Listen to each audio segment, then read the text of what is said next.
to part 5 of the pond project. I wanted to take a minute to share a little bit of frustration with you. I took this thing out and went and put the ripper teeth on it, and been going back and forth on the pond. And on Wednesday, Thursday, and Friday of last week, everything worked fine. I was able to get some digging done.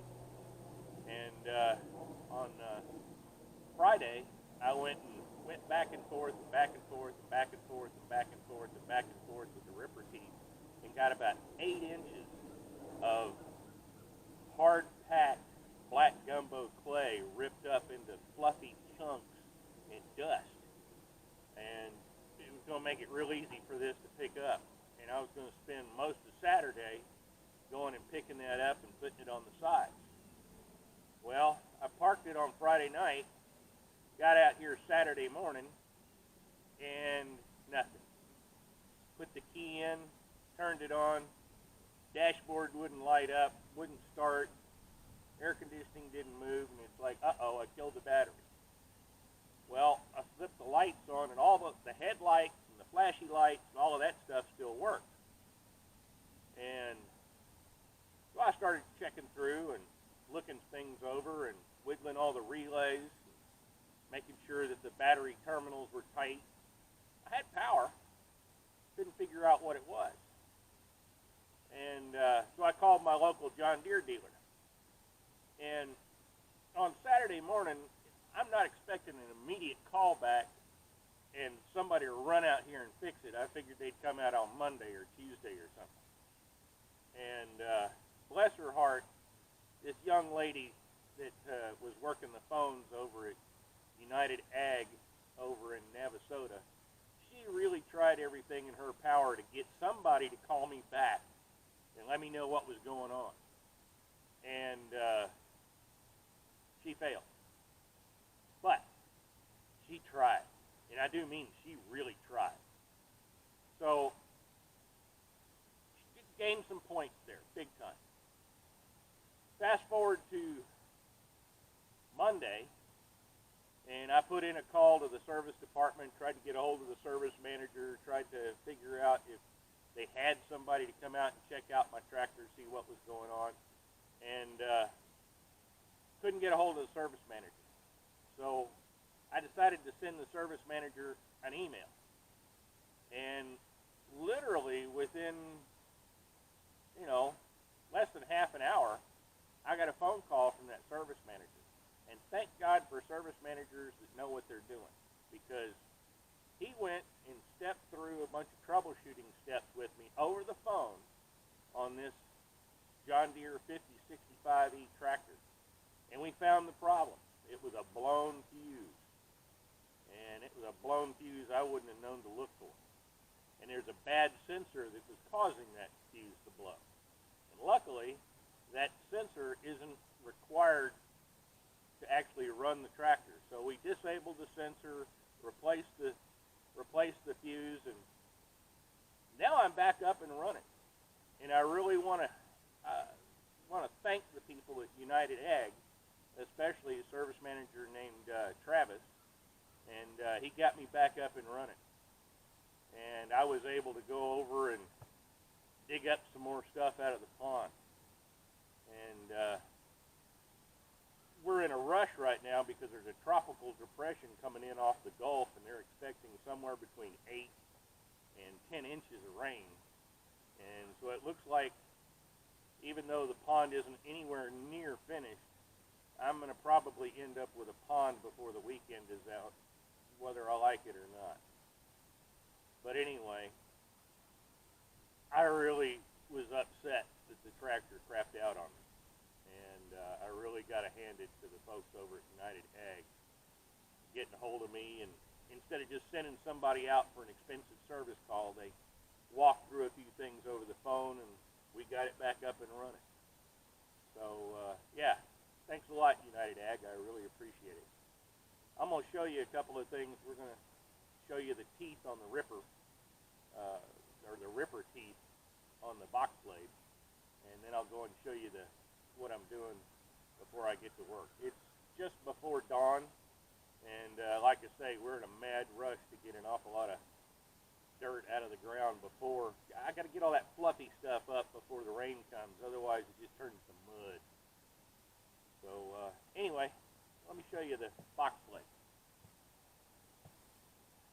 These are the ripper teeth I was talking about.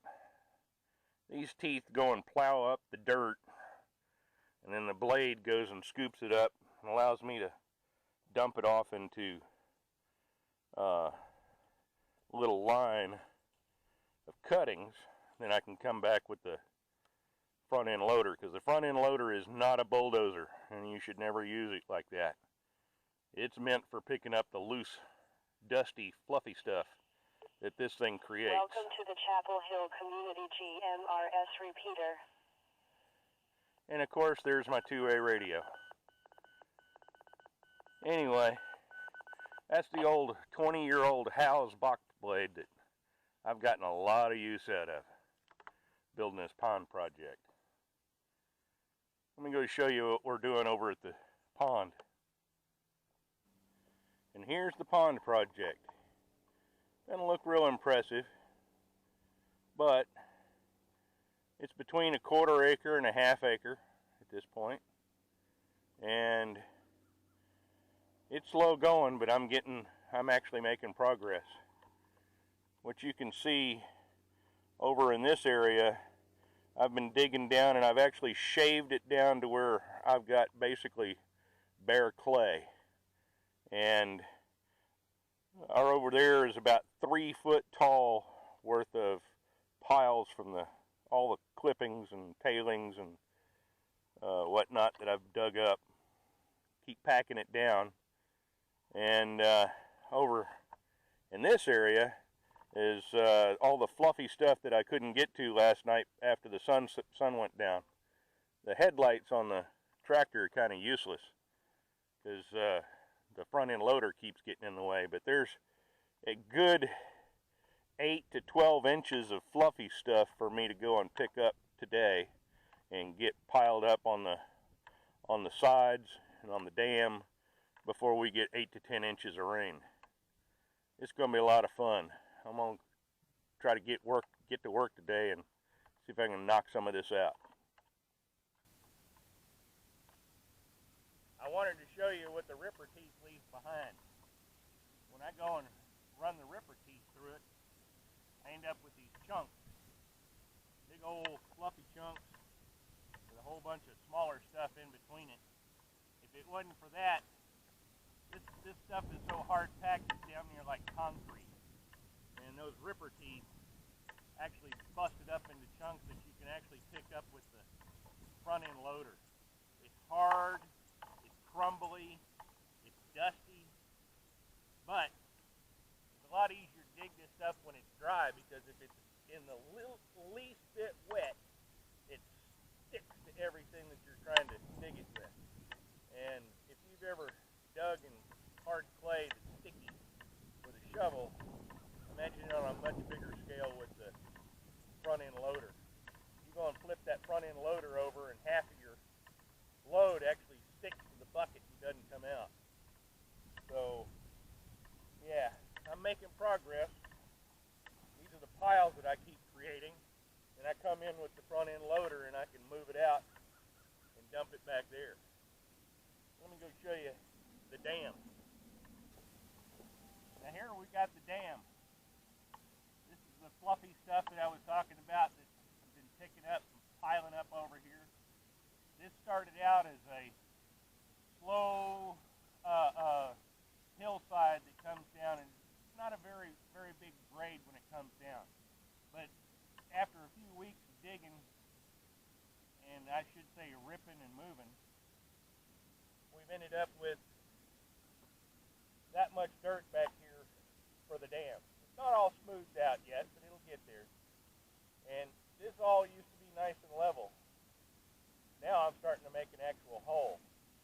You might be able to tell I've got a place here to catch water. Later this week, when we get 8 to 10 inches,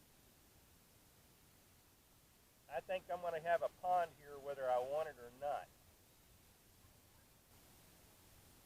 Okay, let's get to work.